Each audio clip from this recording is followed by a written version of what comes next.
So I'm an educator here in South Africa, and I teach a few thousand students a week.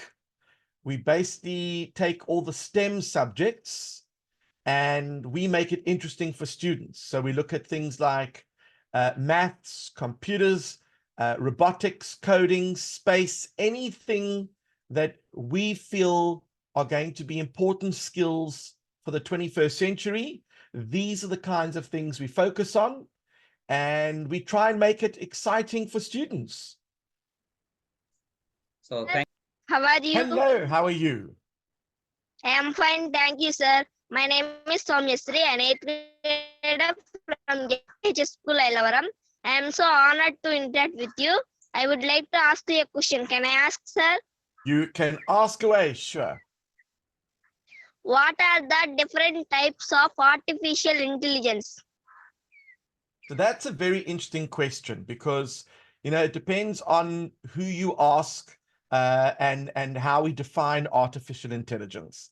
So the easiest way to explain it is that it's basically taking information and trying to simulate human intelligence, and we're using computer systems and we're using computer coding. We put that all together and we try to process that into natural language, and then using this natural language we can get the computers to do certain things. So for example, we can take natural language, we can take video input, we can take computer input, put all of that into a machine, and then it learns from that information, and then it obviously performs certain tasks. Now, there are different types of artificial intelligence. There are three that are in particular. There's narrow AI, which is designed for a specific task. An example would be a virtual assistant. So if you've ever used Siri or Alexa, those are what we call narrow AI, because they are just designed for a specific task. Then you get general AI, and this is where it almost possesses like a human intelligence, and it can perform intellectual tasks like humans can, and we will talk about that. And then, of course, we have super intelligence, and that is when AI surpasses human intelligence. And this is something that obviously has people concerned. And when we talk about the pros and cons of AI, we're not at that stage yet, but this is why most AI companies are talking about putting in guardrails, things to protect you and I from a super intelligence taking over. So hopefully that answers your question. yes, thank And you. yourself. I am fine, sir. Thank you, sir. My name is Satvik. I am 7th grader from Z.P.H.S School, Ilavaram. I would like to ask you one question, sir. Sure. What is artificial intelligence? Well, let me put it to you this way. If I go to a calculator and I ask it to do 2 plus 2, the calculator will give me an answer of 4. Was that artificial intelligence? No, it was simply a machine performing a task which it can repeat many, many times over. But what the difference between artificial intelligence and a machine is, you actually feed information into artificial intelligence. It's got to learn from what you give it. And once you start giving it information, it can start to give you responses based on that information. So for example, if I take all the legal documents in the world and I feed it into a computer, and I take computer programming and I say, read all this information and then use what you know to give me a legal opinion, the chances are that those legal opinions will be more accurate than a human being, because human beings are not able to read all those documents, but a computer can. And human beings will make certain decisions. A computer, using the algorithms that we teach it, will make decisions without the emotion. It's going to just give us information without any prejudice. And let me take that back, not without prejudice, because there can be prejudice depending on what information you feed into the AI. So here's an example. I ask for the world's most impressive mathematicians, top 10. Guess what? I look at all top 10 and I think, that's interesting. None of them are from India and none of them are female. I wonder why. Because there's some very good mathematicians from India who happen to be male and female, and not one of them was on the list. And that is because the information that it's getting is from certain websites, and there could be what we call bias, where there might be certain hints towards a certain group. And another example, I ask it to please create an image of an office worker, and it creates an image of a white male. I ask it to create an image of a postman, and it might create an image of a black male. Now, who's to say that only black people work in low-paid jobs and only white people work in high-paid jobs? That's not necessarily true at all. But unfortunately, there is some bias depending on the information that the AI is receiving. And right now, some of you do or don't know that AI has been given a certain data set of information, but some AI has access to the whole internet. And of course, on the internet, there are some people who might create a website called India is the best, and there might be some people who say India is the worst. And depending on what information it's collecting, sometimes there might be a shift in one direction or the other. So the AI will grow with intelligence based on the knowledge that we feed it.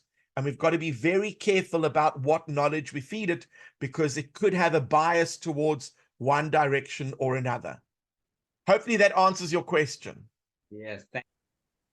Hi there. Very well, thanks, and yourself. I'm fine, sir. Thank you, sir. This is Subramanya Srinivas, 8th grade student from Z.P.H.S Ilavaram. I would like to ask you a question. Can I ask, sir? Sure. My question is, what is artificial intelligence good for? Wow. It depends who you ask. If you were to ask people about 5 months ago, 6 months ago, people would say, oh, this is great. It can do your homework for you. It can write books for you. But we've been using artificial intelligence for a while. You probably just weren't aware of it. Let me give an example. I want to go from your school to the local shopping center, but I've never been there before. So what do? I get onto a program called GPS, Google Maps, and Google Maps will tell me where I need to go. There's a traffic jam on the road that I'm on. So Google Maps will reroute me. But then Google Maps is monitoring the amount of people or the number of people using Google Maps on that road. It now knows the speed that they are moving, and it has found a much faster route. It redirects me.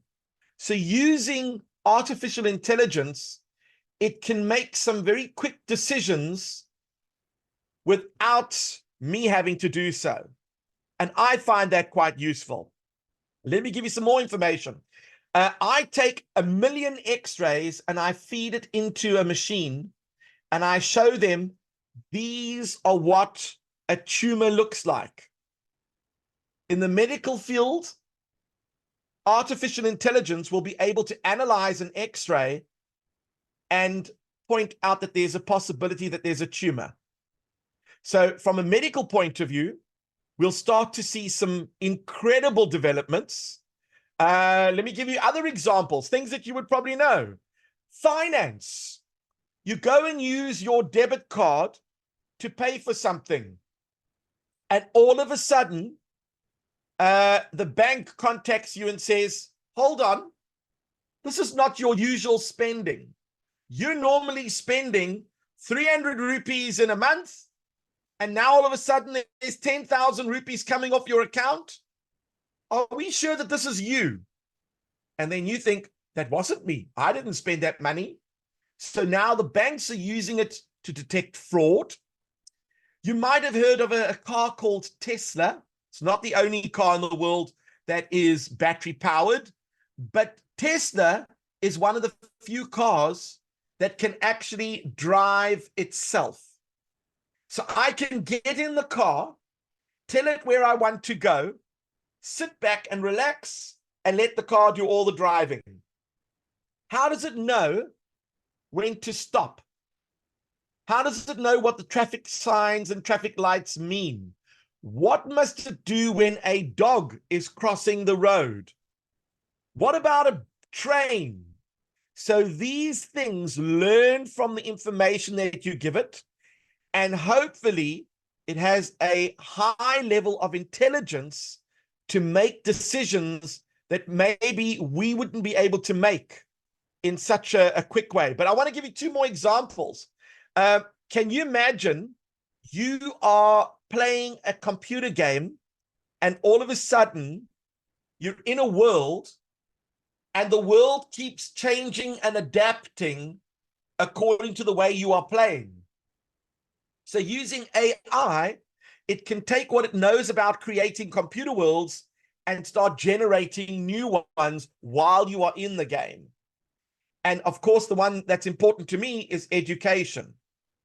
There are so many amazing applications in education, but one that I think is critical is that if I have a group of 20 students, we're not all on the same level.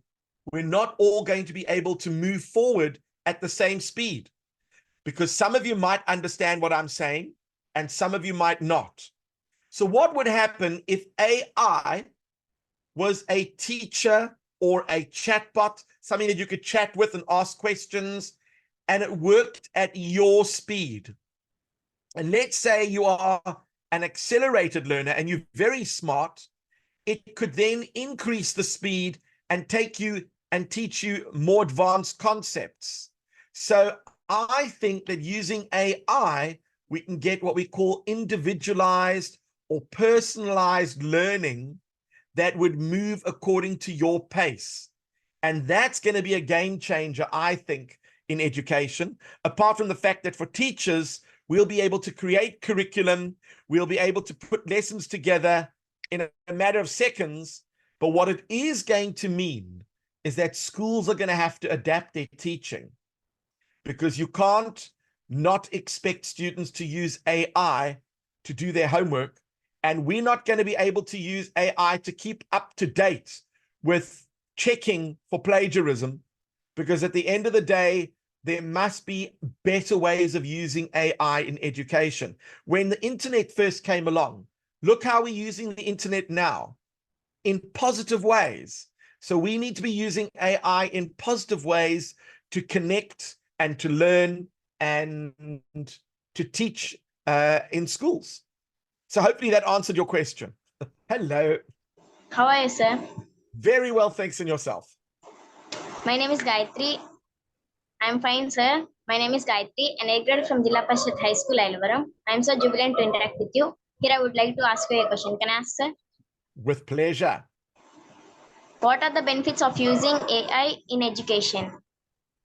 Well, maybe if your teacher's allowing me to share my screen under the security options. I'm going to show you a couple of examples. So this is a website called ChatGPT, and ChatGPT 3.5 is the free version, but you can get higher versions, and that is free in other programs. So let me give an example. I'm a teacher, and I would like to create a lesson plan. Create a lesson plan about AI and the benefits in education. Please make a 10-question quiz with solutions and place it in a table format. So I've asked it to make a lesson. I've asked it to also add a 10-question quiz and put it into a table format so I can then go and put that into another program. Let's see how long it takes to do that. Ready, steady, go. 1, 2, okay, look, took less than 2 seconds.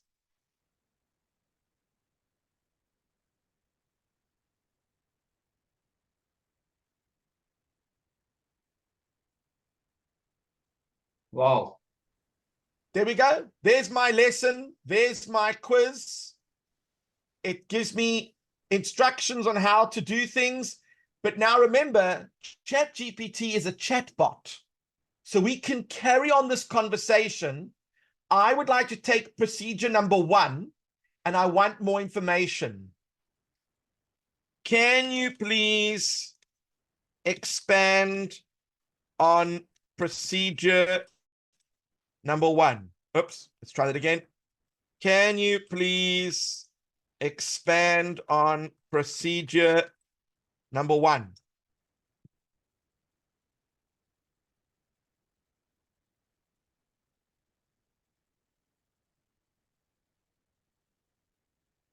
Now, I don't think I need to tell you that as an educator, to have a tool like this, and this is not the best tool, it's one of many tools. There are many that are specifically targeting education, where unfortunately the learning standards are basically American. But we could probably find many of the learning standards that map to our country's learning standards, and then we have no issues. But I'm sure that in time, using AI itself, we will be able to customize the lessons to the Indian or the South African curriculum, no problem. So now, of course, this is how a teacher could create an entire lesson, and that was just one lesson. Can you imagine if I asked it to create 10 lessons? In a matter of seconds, my entire curriculum is planned. Now I'm going to be a student. My teacher asked me to write an essay of 300 words, and don't worry, I'll correct the spelling afterwards. Write an essay of 300 words about the role of women in business in India.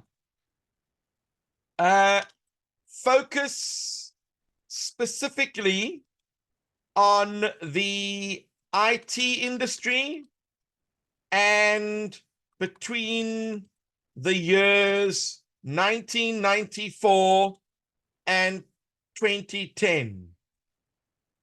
Now that is very, very specific, as you can imagine. Let me correct that part. There we go. Boom.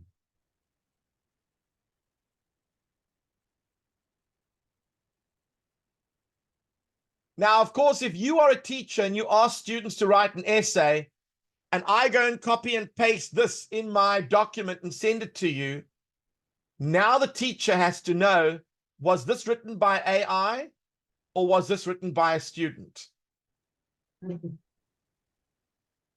So now I know what you're going to say. hold on. There are very fancy words. My teacher would know. So I asked the chatbot, could you please rewrite this essay in simple English for a grade 7 level? Let's try and fix that spelling there. So I've asked her to put it in simple English for grade 7 level.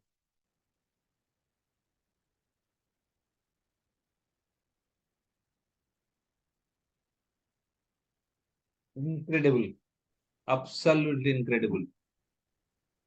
Now, I mean, this is mind-blowing. And when this first came out, people were like, what?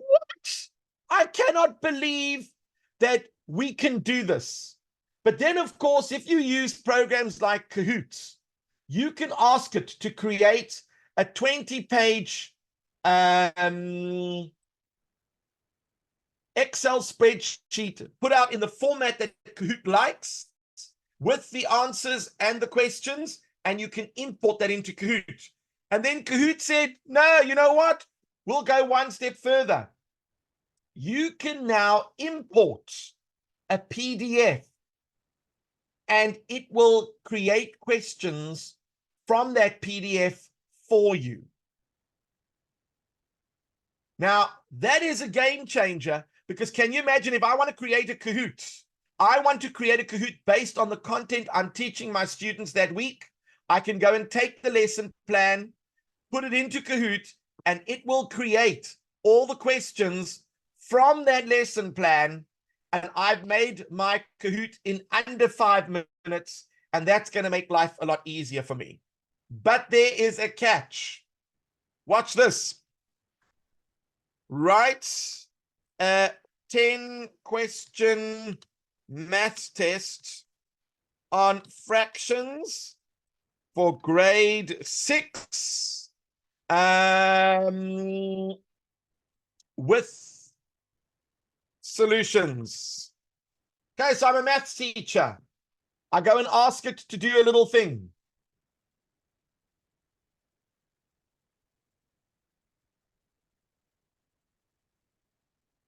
Have a look carefully at the mathematics, because there are times where sometimes it gets it wrong. So I'm having a look to see if any of these are wrong. So this is one of the other issues that teachers need to know, that this program is using the internet to get its information. If the information that it gets is wrong, it puts wrong information in there. If it doesn't know an answer, it makes one up. So we're going to find out. Please write a biography about Hari Krishna, the teacher from India and global teacher prize winner. Is that you? So, Yes. so can I ask it to write about you? Yes, yes, please. Okay, let's see what it says about you. Wow. It says that you were born in southern India. Yes. Is that true? Yeah, absolutely. So let's see what it says here about you. You are a renowned educator from India.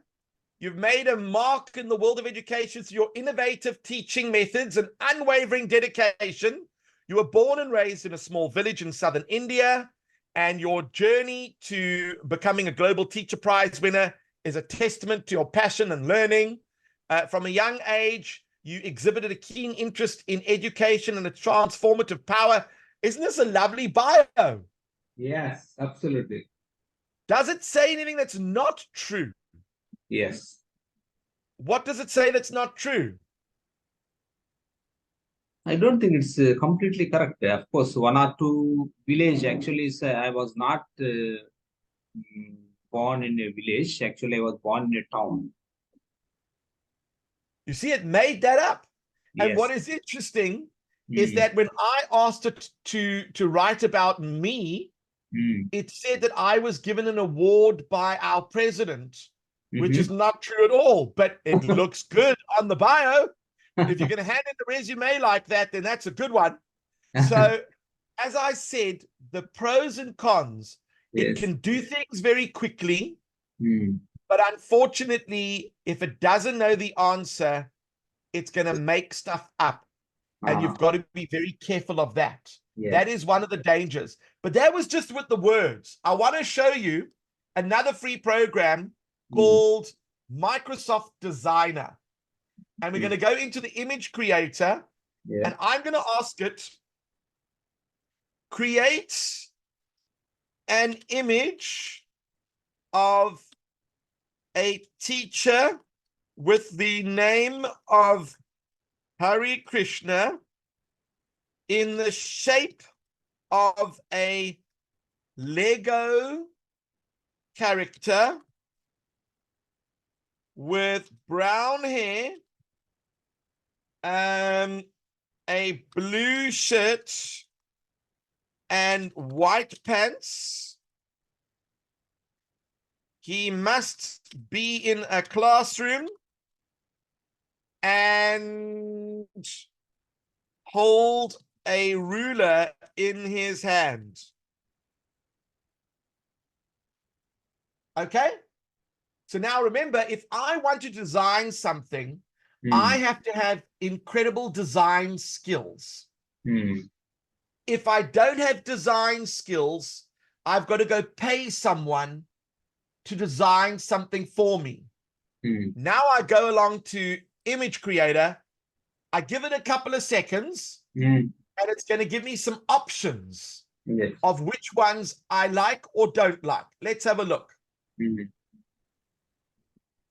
you think it's going to get a nice Lego character of you?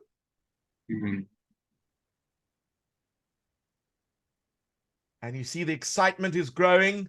We're almost there. Ah, there we go. What do you think?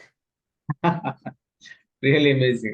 Now you've got a mustache but no beard. So I'm going to go in. Yes. I'm going to say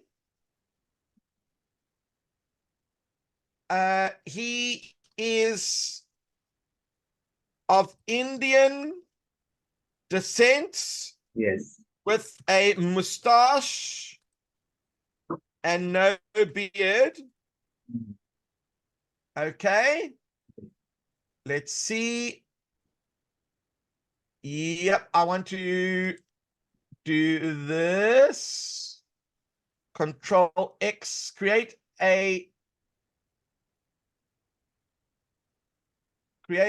an image. Look how we are changing it. So AI, sometimes the power of the answer lies in the prompt. What you put in will determine the quality of what comes out. So if I say create an image in the shape of a Lego character of a teacher with the name, with his name, Hare Krishna, in the background. He is of Indian descent, with a mustache and no beard, with brown hair and a blue shirt and white pants. He must be in a classroom and hold a ruler in his hand. Let's see what happens now once I've tweaked the prompt. Will it give me something a little bit more accurate? Yes, let us see. And then, of course, I can keep asking it to do the same thing over and over again, and it'll keep giving me different images until I find the one that I like. Oh. So even if I don't change the prompt, look at this one. There's your name in the background, Hare Krishna. Yes, yes. So what I'm going to do is I'm going to click on this one, download it, and I'm just going to put it in my, let's go here to global, and I'll put here, and I'll send it to you. So now you've got an image of yourself to Yes. use in your work that you do. Mm. I mean, that is the power of using some AI, not all AI, because as I said, these are just tiny examples of what we can do with AI. Thank you. This is Dikshit and Edgrada from Z.P.H.S Ilavaram. Uh-huh. Will AI take all the jobs? Will AI take all of the jobs? Yes. That is a very, very Yes, sir. important question to ask, because this is one of the things that people worry about most. Will AI be taking all of our jobs? So let me ask you this. When calculators came out, did all maths teachers lose their jobs? No. When the internet came out, did all libraries close down? No. But it did impact some libraries.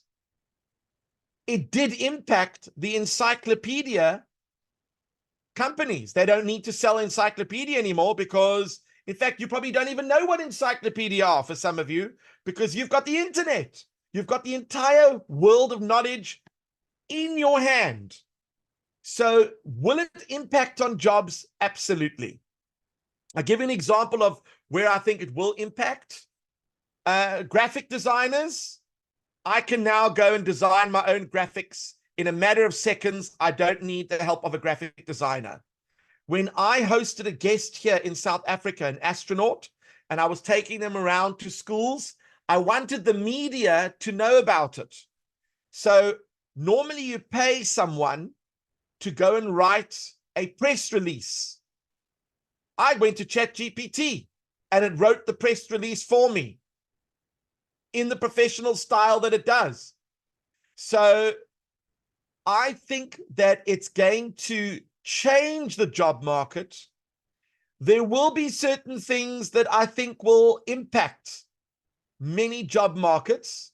Will it impact teaching? So this is where it gets interesting. You know, when there was COVID, many of you joined school online and you joined from home and you had a teacher in front of you.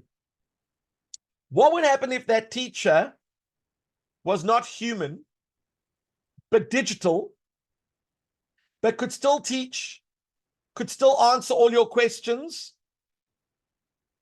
Would you even know that they were human?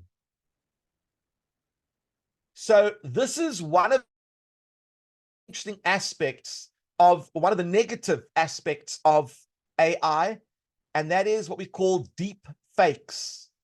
And a deep fake is when I take your teacher, I take a short clip of his voice, and then I put them together and make it sound like he is actually speaking and making certain announcements.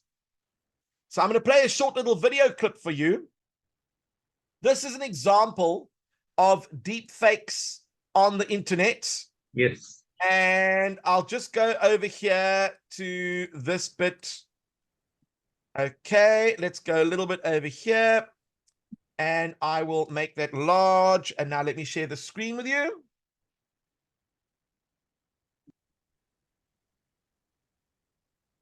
That didn't work. Can you see it now? No, No. let's try that again.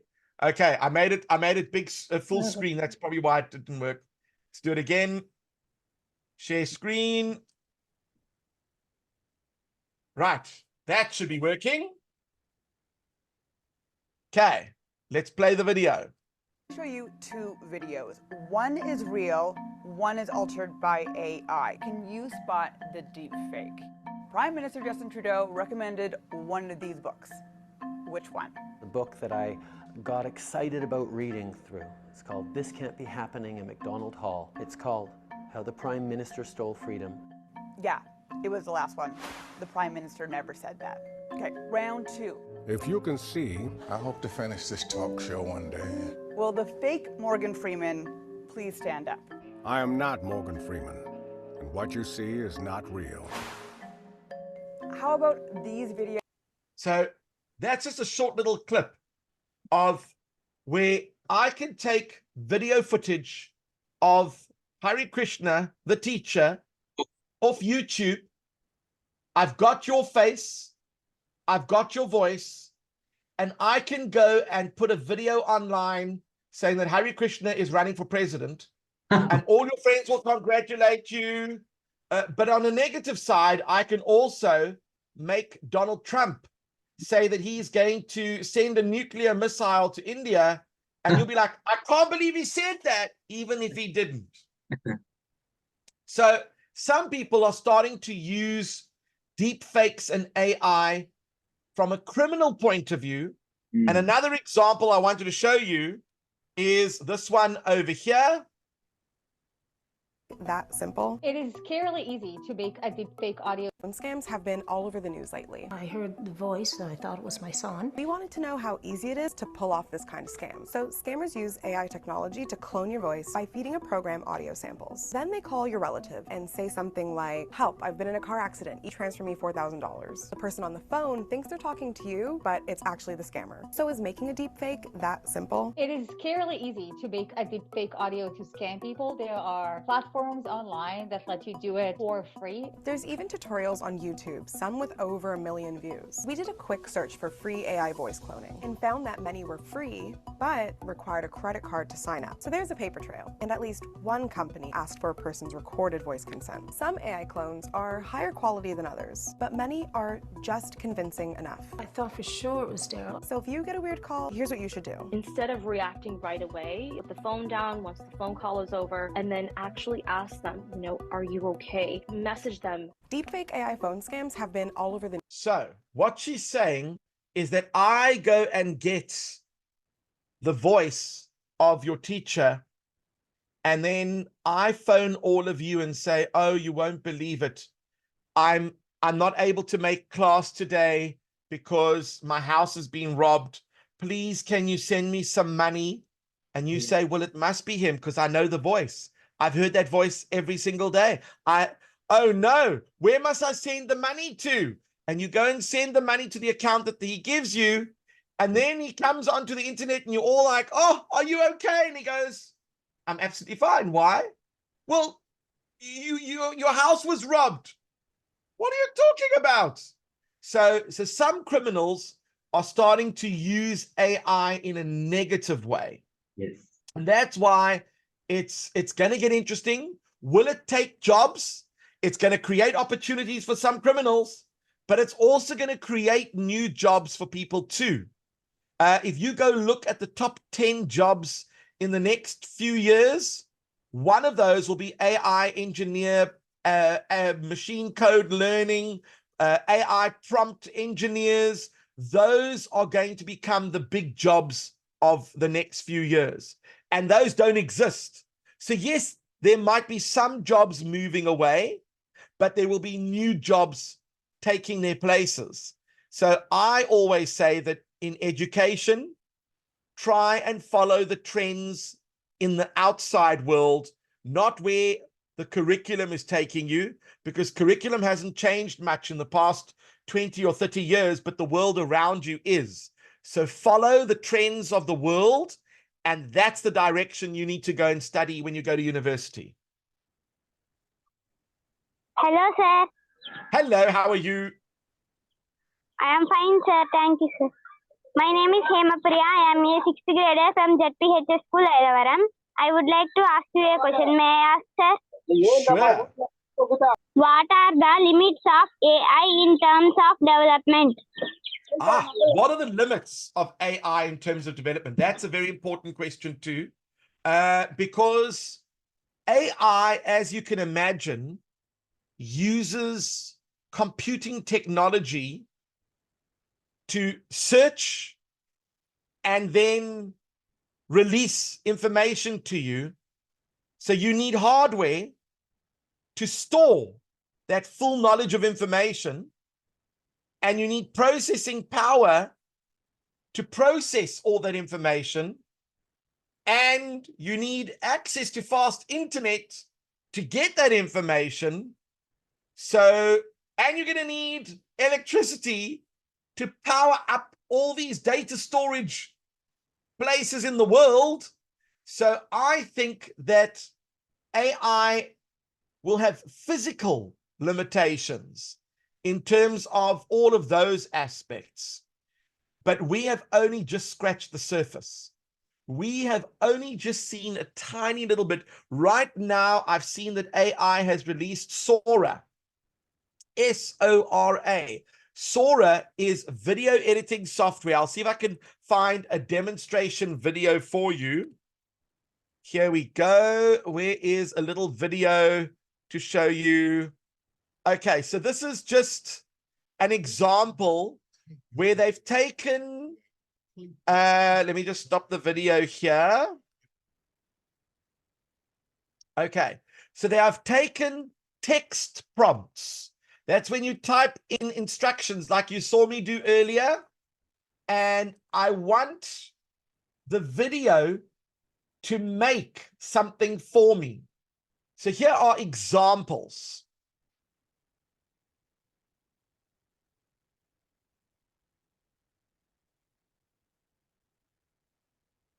This is a cartoon kangaroo that disco dances.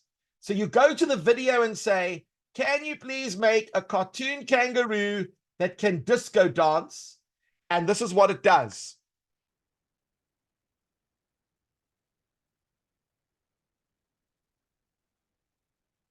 Now, how much money would that have cost me to go to a video company and say, I want you to make a kangaroo that dances? They would have to design the kangaroo and then using 3D animation, make it move to the music, and then, of course, have the background look like they are joining in. This created it like that. Let's see some other examples.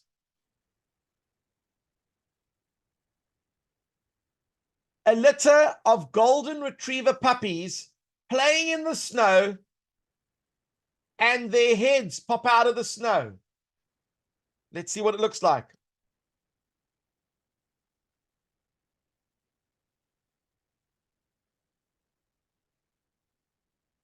It even knows how the snow interacts with the puppies. This was not filmed with dogs in the snow. This was filmed with nothing but the imagination of AI. I think that that is pretty amazing, but here comes the big problem. Like everything, you've got to have guardrails. Did you know that all the Hollywood actors and producers and scriptwriters went on strike a few months ago in America? You know why? Because AI could get one of you writing the script to a movie and submitting it, and you get the business, even though you've got no experience writing scripts whatsoever. It means all these well-paid script writers are now losing their jobs because AI is coming in and doing it for them. Number two, actors. You all know that famous action series actor, Hari Krishna. He is not just a teacher, he's also a stunt actor. And what they've done is he did 2 movies. He did Hari Krishna, Teacher Extraordinaire. And the second episode was Hari Krishna, Global Teacher Expert. And now he's decided he doesn't want to do any more movies. So the movie producers, they take video footage of Hari Krishna, they take his voice, and they go and make a movie with him in. And how much do you think they need to pay the third Hari Krishna movie actor? Nothing, because he's not real. And Hari Krishna goes, but you're using my face, my voice, my body. That's not even me doing all the acting. And they saying, well, we don't need to pay you. We paid you for the first 2 movies. So the actors went on strike and said, you are not allowed to use me, even if you're using AI, without my permission, and I want money for that. So that means I could take Elvis Presley and bring him back and do a concert. I could take Ramunjan. Who else was there? Gandhi. I could bring back anyone I liked, and they could be as real as possible on the computer screen, and you could talk to them, and they would go and learn all the history of Gandhi, and you could ask him questions, and he will answer as if you're talking to Gandhi. So these are things that, of course, are going to challenge the industry. It's going to challenge education, because now all of a sudden you've got teachers that are saying, hold on, we might be out of a job. AI videos could become the next teacher. Although I personally think that human beings connect with humans better than AI, but I could be AI. Look at my beautiful hair. So it all depends on. So I do think there are going to be limitations, because humans are not going to allow for certain things. And I do think there are going to be limitations with the speed at which AI is growing. You're going to need better processing power on your computers. And right now, for example, NVIDIA is one of the largest companies in the world. They just used to make graphics cards, but they are now putting in chips on their graphics cards that when you put them in the computer, they can process AI faster than most computers, and they are selling those chips like this. So whoever controls the conversation or the money will whoever controls the money will control the conversation. So we've got to be very careful about who is making all these decisions with regards to AI, because if it's companies, then they're going to do it for their own benefit. So we need people like you, the students, to give input on where AI should be going. Okay. Hello, sir. Hello. How are you, sir? Very well, thanks, and yourself? I am also fine, sir. My name is Mamata. I am in 7th grade. I am from Z.P.H.S School, Ilavaram. I would like to ask you a question, sir. Can I ask? Sure. Will AI replace man? Will AI replace man? Will AI replace man or woman? You know, this is an interesting question. How does one answer this one? Okay, so AI will probably make certain things easier to do.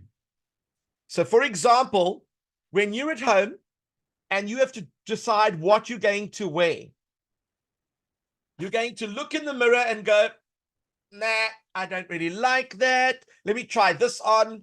But what would happen if you had AI built into a mirror in your cupboard, and every time you stand in front of the mirror, you could say, you know what I feel like? I feel like wearing a summery dress with maybe something blue, and it will go through your cupboard and then project the images onto you, but you seeing it in the mirror, of course. And you're thinking, oh, I like that outfit. No. Can I change the color of the top? And it'll go through your cupboard and find a red top and then project that image, and you go, oh, that's what I'm going to wear today. So AI might make life easier. AI, for example, if you need to make food at home and you've only got 6 ingredients, AI could take all those ingredients and come up with a meal that can be made with only those 6 ingredients. So AI will make life easier for us if we use it as a tool. Will it replace people? So there was a wonderful test back in the 70s called the ELIZA test. And the ELIZA test was they wrote a computer program and they put people on the other side of the computer and they said, we have got a counselor sitting over here and the counselor is going to ask you questions about how you are feeling. And when you are done, you're going to answer some questions about the counseling session. So they sat behind the counter, and of course, the person on the other side said to them, how are you feeling today? So what do you say? I'm feeling a bit sad. Why are you feeling sad? Well, I'm feeling sad because we don't have many school holidays and I'm not enjoying my work. What part of the work are you not enjoying? I'm not a very big fan of biology because I find biology hard. Why do you find biology hard? And you're sitting there having this full-on conversation. And at the end, you walk off and they go to you, right, what did you think of the counseling session? It was great. How do you feel? Much better. Was that a good psychologist or a bad psychologist on the other side of the computer? It was a good psychologist because they asked all the right questions, and it turns out it wasn't a psychologist, it was a computer program.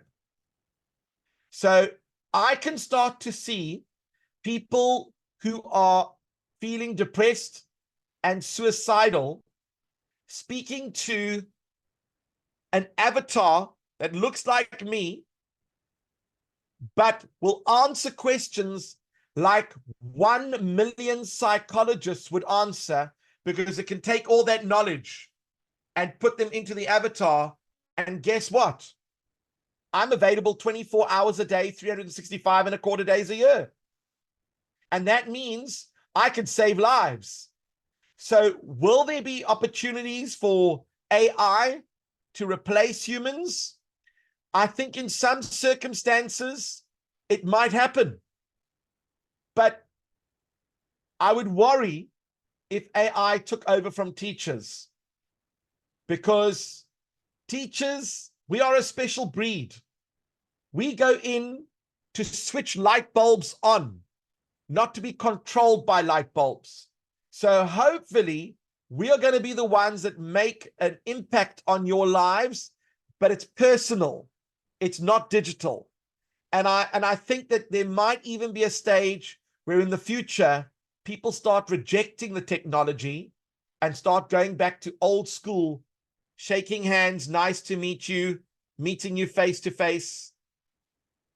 But who knows? There's so much potential in AI, we don't know where it's heading. Okay, thank you so much. And here is the last question. Nandakishore, over to you.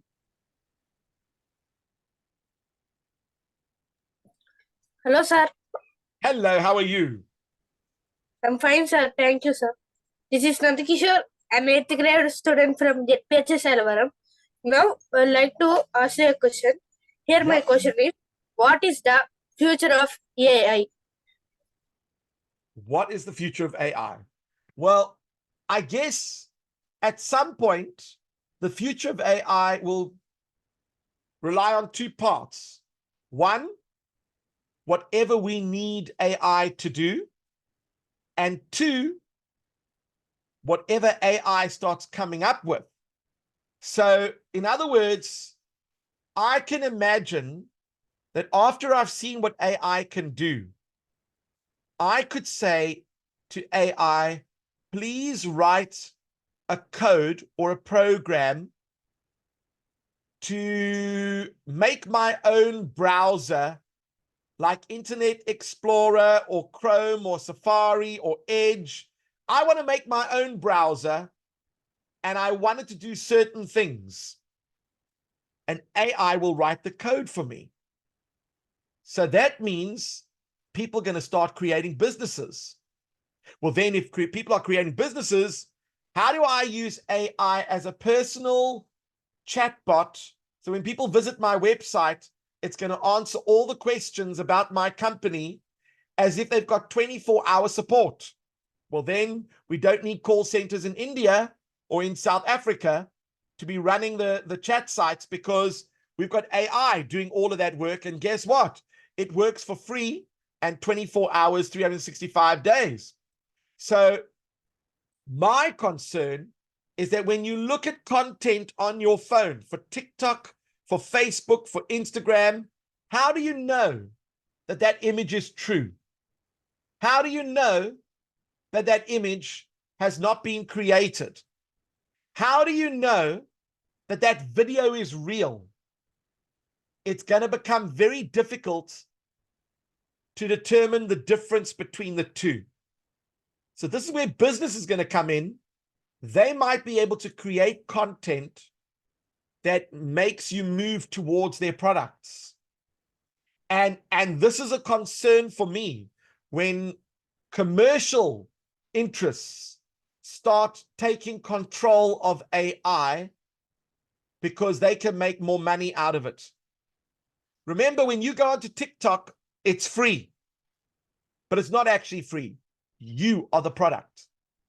You are feeding them information about your interests, your favorite music, the fashion that you like, the places that you go. They take all that information and they sell that information to advertisers.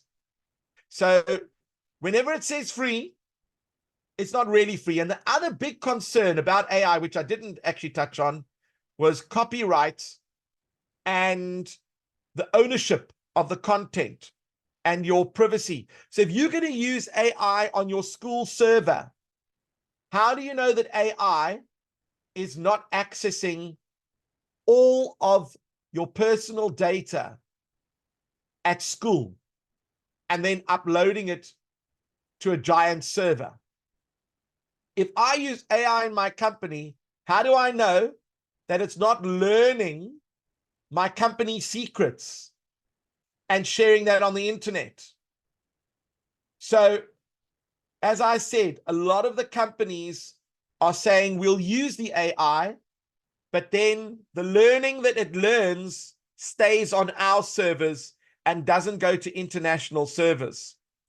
Now, when I created that lovely Lego image of your teacher, that was great, but I could have asked it to create a painting in the style of Leonardo da Vinci of a picture of a student in your class. And if I did that, Leonardo da Vinci might say, excuse me, that's based on my painting. Shouldn't you pay me some royalties? If I go write a book and I use the illustrations that are very, very similar to a famous artist like Banksy, he might say, wait a second, that looks a lot like my painting. You were inspired by my work. You should pay me royalties. So if a teacher asks you to do an essay and it takes information from a website, that's plagiarism. So what it should do is actually put a quote to say, this is a reference of where I got the information from. And now these are the types of guardrails that I'm talking about, where companies are saying, and Microsoft in particular are saying, that if we use Microsoft AI chats on your school server, your school information stays on your school server and doesn't leave. We don't pass any information on because privacy is key. When you go and ask it to do an essay, it will also quote the sources. And I think that's very important, that AI doesn't claim it for itself, that there is some integrity in the process. So hopefully that makes some sense to you as well.